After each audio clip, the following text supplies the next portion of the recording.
नमस्कार, हिम्स जीना सीखो से मैं डॉक्टर जयनारायण। आज हम जिस थेरेपी की बात करेंगे उसको हम स्टीम थेरेपी के नाम से जानते हैं।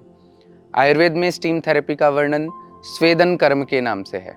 स्वेदन कर्म मुख्यतः दो तरह से प्रैक्टिस किया जाता है। एक तो अपने आप में एक थेरेपी, इंडिविजुअल थेरेपी के रूप में, और दूसरा किसी भी बड़ी पंचकर्मा थेरेपी जैसे वमन विरेचन से पहले पूर्व कर्म के रूप में। आयुर्वेद में 13 तरीके से स्वेदन यानी कि स्टीम थेरेपी करने के बारे में वर्णन हमें मिलता है।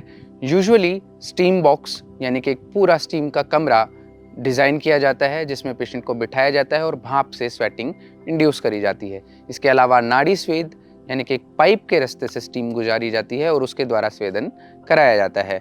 इसके अलावा पत्रपिंड स्वेद, रुक्ष पोटली स्वेद, इस तरह से अलग अलग बीमारी में अलग अलग तरह से स्वेद कराया जाता है। आज के इस वीडियो में हम थोड़ी सी जनरल डिस्कशन स्वेद के बारे में करेंगे।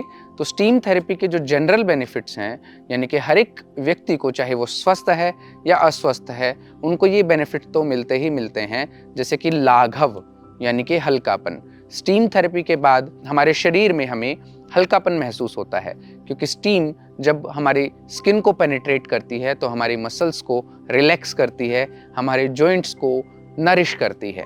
ऐसा करने से जो हमारे जॉइंट्स और हमारी मसल्स स्टिफ हो गई थी वो पुनः सॉफ्ट हो जाती हैं, सौम्य हो जाती हैं, और हमारे को पेन में, जकड़ाहट में तुरंत आराम मिलता है। इसके अलावा ऐसे लोग जिनका वजन कम नहीं होता है, उनके लिए भी स्टीम थेरेपी यानी कि स्वेदन वरदान साबित होता है।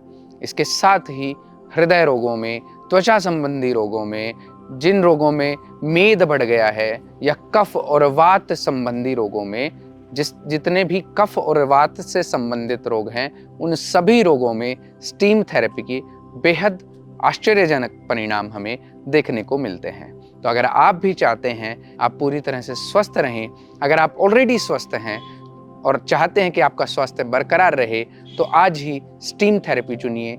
हिम्स जीना सीखो में विजिट कीजिए और अपनी स्टीम थेरेपी शेड्यूल कीजिए। धन्यवाद।